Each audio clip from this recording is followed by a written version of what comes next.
हाँ, बूंदी बूंदी है।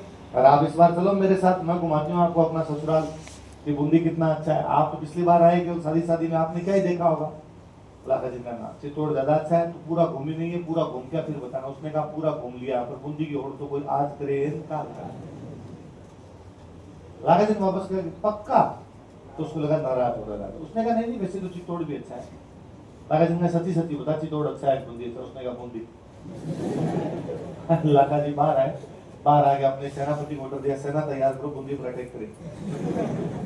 क्योंकि दुनिया का सबसे अच्छा किला चित्तौड़गढ़ है, पर रानी का कहना है कि चित्तौड़ से अच्छा क्या है, बूंदी। गिरा दिया जाए, जो बूंदी गिरा दिया जाएगा फिर तो सबसे अच्छा कौन सा होगा, चित्तौड़। लोगों ने समझा कि साहब पूरे लगेंगे। 4 दिन पहले वहां पे तोरण मार के आए थे, आज वहां पे जाके तलवारें मारेंगे। लोगों को लगेगा ठीक जमा ही आया यार, लड़ता ही घूमता रहता है। लाखा जी ने कहा मैंने कसम खाई, जब तक बूंदी नहीं गिराई जाएगी मैं अन्न और जल ग्रहण नहीं करूंगा। तो रानी को कहा कि डाकी को क्या कह दिया तूने इसको। रानी आई बेचारी, रानी ने कहा कि अपना मजाक भी नहीं कर सकती क्या आपसे।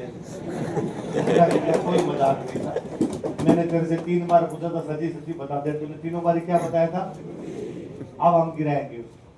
तो फिर कोई एक मंत्री जी सियाने थे, मंत्री जी ने कहा एक काम करते हैं साहब, चित्तौड़ के किले के बाहर एक कमरा बनाते हैं, उस कमरे पे लिखते हैं बूंदी का किला। नकली बूंदी बनाते हैं। क्या बनाते हैं, अभी तो आप उसको गिरा दो, कसम तो पूरी हो जाएगी, खाना पीना तो करो। असली बूंदी का क्या है, 1.5 साल बाद 2 साल बाद गिरा देंगे। लाखा दिन का जो करना फटाफट करो, भूख लग रही थी। फटाफट चित्तौड़ से थोड़ा आगे एक कमरा बनाया गया, उसके ऊपर लिख दिया गया बूंदी का किला, और घोषणा की गई कि लाखा जी अपनी सेना के साथ बूंदी पर अटैक करने के लिए जा रहे हैं। यदि कोई बीच में आने की कोशिश करेगा नेस्तनाबूद कर दिया जाएगा।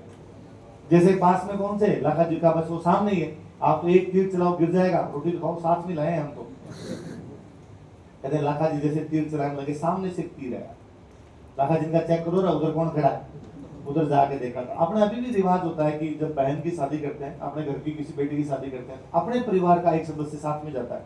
जब पहली बार वो ससुराल जा रही थी, भाई चाचा, चाचा का बेटा, किसी ना किसी को भेज ही देते हैं। वो जब हाड़ी रानी बूंदी से आई थी तो उसका भाई साथ में आया था, उसका नाम था कुंभा हाड़ा। क्या नाम था, 15 साल का एक लड़का था। क्या नाम था उसका, वो सामने से तीर चला रहा था। पकड़ के लाए लाखा जी का, यहाँ बड़ा साड़ा ही है, ये तीर चला रहा है उधर से। पूछा उससे, भाई तेरे क्या वगैरह, तू क्यों तीर चला रहा है। उसने कहा रुको पहले, मैंने सुना ये आपने नकली बूंदी बनाई है और इसको गिरा के आप अभी राजी हो गए कि बूंदी गिरा दी, बूंदी गिरा दी। अरे कहा हाँ यार साइड में हो जा, राजा को भूख लग रही थी। उसने कहा ना, बूंदी बोले असली हो बोले नकली, जब तक एक एक हाड़ा जिंदा गिरेगी नहीं। कैसे, तू क्या कर लेगा। उसने कहा मैं लड़ाई करूंगा। तुम मेरी आंखों के सामने और गिरा के बोले नकली बूंदी है, तुम राजी कैसे हो सकते हो बूंदी गिरा दी। मेरे को यूं बेइज्जती फील नहीं है उस पर।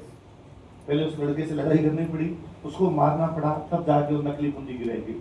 नकली गढ़ दीदो नहीं बिना घोर गमसान, सिर टूटा बिन किन फिरे असली गढ़ पर आन। तो नकली किला आपने बिना लड़ाई के नहीं दिया, तो असली किले के लिए तो कई सरकार में पड़ जाएंगे। नकली बूंदी के लिए लड़ गया था बंदा कौन था,